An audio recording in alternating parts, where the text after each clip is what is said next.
I have my water right here next to me. Boy, is it handy in this very, very hot weather. In case this is the first time you are joining us, welcome to it. This is the Israel Brief. I am Rolene Marks.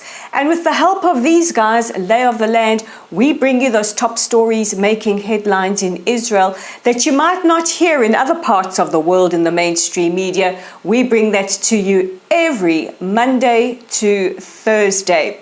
It is day 277. We are fast approaching the 300-day mark of Israel's war with Hamas that started on the 7th of October with Hamas's invasion into southern Israel, where over 1,200 people were brutally murdered, tortured, and burnt alive, as well as sexually violated, and 250 taken hostage into the Gaza Strip.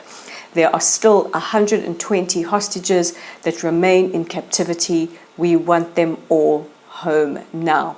So let's take a look at those top stories, and we begin with some hostage news, and that is the family of hostage Daniella Gilboa have given permission to release a video that Hamas had circulated on day 107. Now it is 170 days later, and the family say that while Daniella appears strong, psychological assessments have shown that she is under extreme psychological stress. It is very important to note that these videos are filmed under extreme duress and are often used as psychological warfare. However, the family have given this permission, as well as a copy of the transcript, which I will read for you in a second. But the family, along with all the other families, want pressure on the government to accept a ceasefire deal. At the moment, it's unclear where we stand. We know that there have been some positive steps towards a deal that would see the release of the hostages. We do have a team in Cairo negotiating as we speak, but none of us can imagine the anxiety and the agony that these families have endured for 277 days, and the hostages have endured the absolute unimaginable. So I will read you now the transcript of Daniella's video. She says, "My name is Daniella Gilboa. I am a 19-year-old soldier from Petah Tikva, and I was kidnapped on October 7th from the Nahal Oz base." Just as an aside, I've been to Nahal Oz, I've been to the base, I've seen that command center. It is one of the worst things I have ever seen in my life, the level of destruction that happened there. I continue with Daniella's words. "I've been in Hamas captivity for 107 days now, and I don't know when or if I'll ever return home. I'm under constant bombardment and gunfire 24 hours a day. I am terrified for my life. At one point, your bombs nearly killed me. Where were you on October 7th when I was taken from my bed? Where are you now? Why do I, as a soldier who gave 100% of myself to the country and served in such difficult conditions in the Gaza envelope, have to be abandoned and discarded by you? Get your act together, my dear government, and start doing your job properly to bring us all home while we are still alive. I don't need any food, money, clothes, or anything else. Just bring us home alive. To my dear family, I miss you so much and love you. Mom, Dad, Nuni, and Royko. Please stay strong and do everything you can to bring me home while I'm still alive." Now remember that these videos are shot under extreme duress, and this may have been scripted, but it's very, very distressing, very harrowing. But it is important that we bear witness to what our hostages are enduring and make sure that the world does not forget. As I have said on numerous occasions and will keep saying, the hostages are not just Jewish Israelis, they are Muslims, Buddhists, Hindus, Jews. They come from over 20 different countries. This is a global issue and it deserves a global response. IDF tanks and troops have returned to Gaza City to root out terrorism. And eyewitnesses report some of the heaviest bombardment in that area since the start of the war. The IDF have issued directives to civilians to evacuate and have opened several safe humanitarian corridors. Now, the IDF also struck a school in Nusayrat in Gaza City with precision ammunition. Schools, hospitals, and other civilian infrastructure are cynically exploited by Hamas, who use them as human shields to launch attacks on Israeli civilians. Meanwhile, earlier today, the IDF destroyed 6 tunnels in the Shujaiya area of northern Gaza. And it is important to note that we are entering into a lower intensity kind of fighting, more kind of a counterinsurgency type missions, as the war in Gaza looks like it is less violent and sort of winding down. Hopefully we can expect that in the coming months. It has been a very, very long war. And Hezbollah have said that when the war stops in Gaza, they will stop their attacks on Israel in the north. And I don't know why the world media is not reporting on the damage and the attacks that Hezbollah have been putting our civilians in the northern part of the country under since the 8th of October. Wine farms, kibbutzim, other farms, community infrastructure has been absolutely decimated. We still have over 100 people who are internal refugees that have been evacuated from their towns and cities. And we want the Lebanese government to enforce United Nations Resolution 1701, which states that Hezbollah must remain north of the Litani River.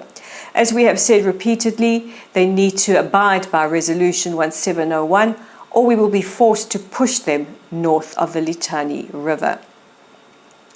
Gaza-based Hamas leadership have appealed to the exiled leaders to accept a ceasefire and hostage deal that Israel has agreed to. Now, this is according to Associated Press. They say that there has been substantial battlefield losses and destruction to infrastructure in Gaza, and now appeals are being made for the leadership to accept this deal. It is believed that Yahya Sinwar, who many believe is hiding very, very deep underground inside of Gaza, may be unaware of the battlefield losses, or is not fully explaining or not fully communicating them, and it is unclear whether or not any of the Yahya Sinwar or any of the other leadership have accepted. But we are starting to see more and more civilians in the Gaza Strip saying we want an end to this, release the hostages, accept a ceasefire. And finally, we end with news that Amir Balao, who is a well-known anti-Hamas Gazan protester, his family say that he was attacked by men with knives and batons, and is right now fighting for his life in critical condition in a hospital in the north of the Gaza Strip. Friends of his say that 20 men who were masked attacked him, and while interveners did try to stop, or bystanders did try to intervene, the 20 masked men fired shots into the air, saying that they were from the Hamas internal police. Hamas has not given any response to this, but we know from what we have seen in Gaza over the last couple of years is that any dissenting voice that goes against Hamas faces very, very severe consequences. And here we have a young man who has been leading the anti-Hamas protests, fighting for his life. I urge you all to look for a series called Voices from Gaza, or Whispers from Gaza, and it is your opportunity to hear from people inside the Gaza Strip what they feel and what they think about Hamas. So that brings me to the end of today's headlines, but let's take a look at that audience question, and it's a doozy from Lisa Mervis. Lisa always gives me some really, really good homework assignments, and I do love them, guys. I do love your difficult questions, and I'll tell you why I do. because difficult questions give an opportunity for us to get the really complicated issues, the controversial issues. It gives the opportunity for us to give our side and our explanation that you might not hear in the media.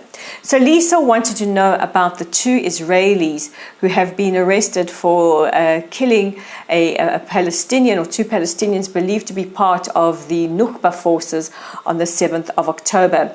They have been arrested. Now, we don't know all the details of this because it is under investigation, but what we believe happened with these 2 suspects were operating with a stolen firearm. That this is a very, very unusual case, that they reportedly saw this Palestinian who they believed to be a terrorist and took him for interrogation and beat him up, and he is believed, according to forensic reports, to have died. His body has not been found.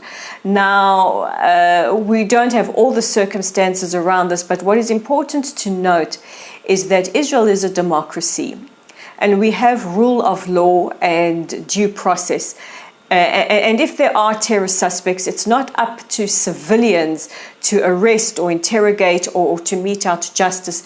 It is for law enforcement to do that. So the 2 suspects have been arrested, and this case is ongoing and the investigation is ongoing. So Lisa, while I can't give you more information than that because more information has not been made public, I hope this answers your question, and we have faith in Israel's judicial system. And just on a word of terrorism, if there are extremists or terrorists on Israel's side, they are tried according to the law of terror. They are given due process, as is their right in a democracy, and they do have to face the rule of law. So they don't get to commit their acts with impunity. There is a justice system that works in its place. So someone please tell the ICC that, because they don't necessarily believe it. But we know what we have in Israel, and we have one of the finest Supreme Courts in the world. That brings me to the end of today's edition of the Israel Brief. If you have a question, please pop it in the comments section below, or contact us through our website. Don't forget to check out our website at www.layoftheland.online. Our Facebook community is at LOTLSITE, so that's at Lotl Site. We are on YouTube right here at the Israel Brief. Thank you to our new subscribers. Let's help grow the Israel Brief. So if you haven't already hit that red subscribe button, please do. And we are on Twitter at layoftheland5 or X. I still call it Twitter. I'm Raylene Marks. Guys, take care of yourselves. Take care of each other. L'chaim. I will see you again tomorrow. Bye for now.